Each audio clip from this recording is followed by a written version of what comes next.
अब समय हाथ में नहीं है।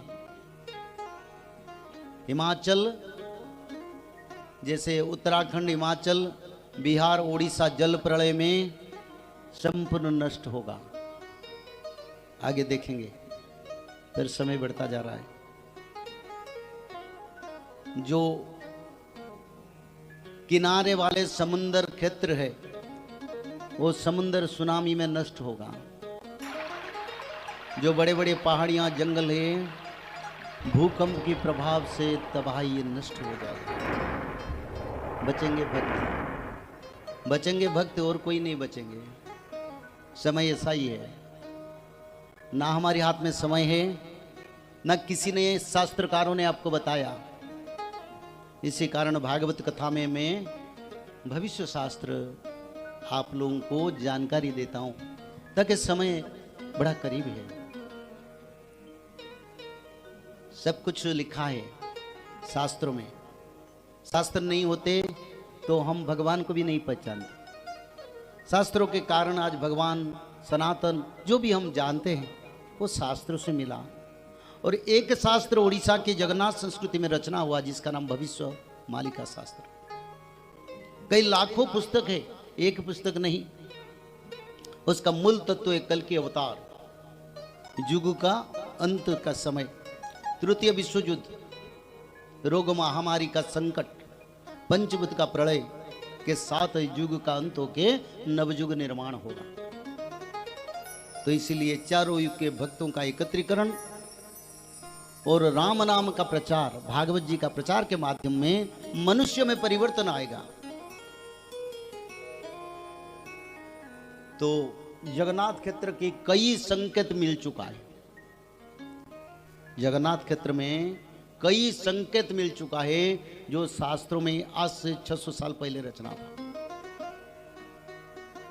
जैसे कि एक लक्षण है, जगन्नाथ मंदिर से बार बार ध्वजा नील चक्र से कहीं हवा ना हो कहीं चल जाता है। नील चक्र के ऊपर गिद्ध पक्षी बैठना, अरुण स्तंभ के ऊपर गिद्ध पक्षी बैठना शास्त्र में लिखा था, हो गया। कल्पवट के डालियां टूटना वो भी हो गया। श्री जगन्नाथ मंदिर में भक्तों का मृत्यु वो भी हो गया। रत्न सिंहासन पर रक्त का बूंद पड़ना वो भी हो गया। महाप्रसाद की हथेली में जगन्नाथ जी कभी कभी आते ही नहीं। 22 पावच्य पर भक्तों का मृत्यु, रोसशाला में भक्तों की ऊपर वज्राघात, इससे कई संकेत अच्युतानंद जी ने लिखे थे। सब एक एक करके प्रमाण हो चुका है। आप कलयुग कोई माने ना माने पर अंत हो चुका है।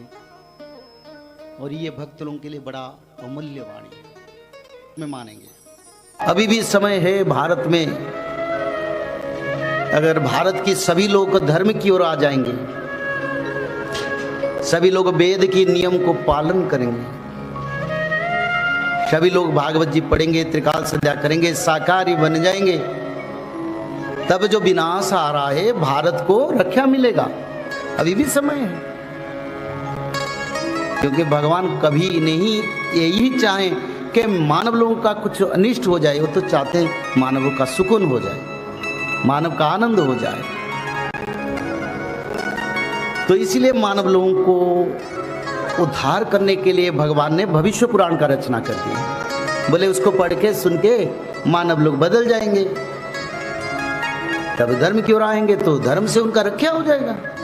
जय श्री माधव। जल प्रलय, महामारी और भूकंप, अग्नि प्रलय, वर्ल्ड वार 3 और महाविनाश, ये तो एक दिन होना ही है। लेकिन इस सब से आप बच कैसे सकते हैं? सबसे पहले नॉनवेज खाना छोड़ दीजिए, अंडा भी नहीं खाना है, और किसी भी तरह का नशा मत करिए, और गलत काम मत कीजिए, और सत्य, प्रेम, दया, क्षमा और शांति का आचरण कीजिए। और 3 चीज कीजिए, उसमें से सबसे पहला है त्रिकाल संध्या यानी त्रिसंध्या। उसको दिन में 3 बार करते हैं। जैसे सुबह में करते हैं ब्रह्म मुहूर्त में, सुबह 4 बजे से लेकर के 6 बजे के बीच में आप कभी भी कर सकते हैं। लेकिन आपको समय नहीं मिला तो समय आप आगे पीछे कर सकते हैं, आधा घंटा 1 घंटा पीछे कर सकते हैं। दोपहर में 11:30 बजे से लेकर के दिन का 1 बजे तक कर सकते हैं। उसके बीच में शाम को 5 बजे से लेकर के 6:30 बजे तक कर सकते हैं। दिन भर में एक बार नहा के त्रिकाल संध्या जरूर करें। बाकी समय आप हाथ पैर मुंह धोकर भी कर सकते हैं और 3 बार आप श्री गंगे बोल करके स्टार्ट कर सकते हैं। जो दूसरा उपाय है वो है श्रीमद् भागवत महापुराण पठन। दिन में एक अध्याय जरूर पढ़ें। दिन भर में एक अध्याय जरूर पढ़ें। वो भी ना हो सके तो एक पन्ना तो जरूर पढ़ें। अगर उतना भी समय नहीं है तो एक श्लोक जरूर पढ़ें। तीसरा उपाय माधव नाम का जप करें। निरंतर करें, कोई भी काम करते हुए करें, हमेशा माधव नाम का जप करें। त्रिसंध्या का पीडीएफ, श्रीमद् भागवत महापुराण का पीडीएफ और भविष्य मल्लिका का फ्री ई बुक भविष्य मल्लिका पुराण, ये सब आपको डिस्क्रिप्शन बॉक्स में मिल जाएगा। भविष्य मल्लिका के बारे में अधिक जानकारी के लिए आप भविष्य मल्लिका के वेबसाइट पर संपर्क कर सकते हैं bhavishyamalika.com। और अधिक जानकारी के लिए भी कल्कि अवतार ऑफिशियल चैनल को देख सकते हैं, जहां पर मल्लिका के बारे में खुलकर बातें रखी गई हैं, जहां पर आप लगभग 1000 जितना वीडियो आपको देखने को मिल जाएगा। और भी आपको अधिक जानकारी जानना है त्रिसंध्या के बारे में और कोई आपको सवाल है तो नीचे दिए गए नंबरों पर आप संपर्क कर सकते हैं।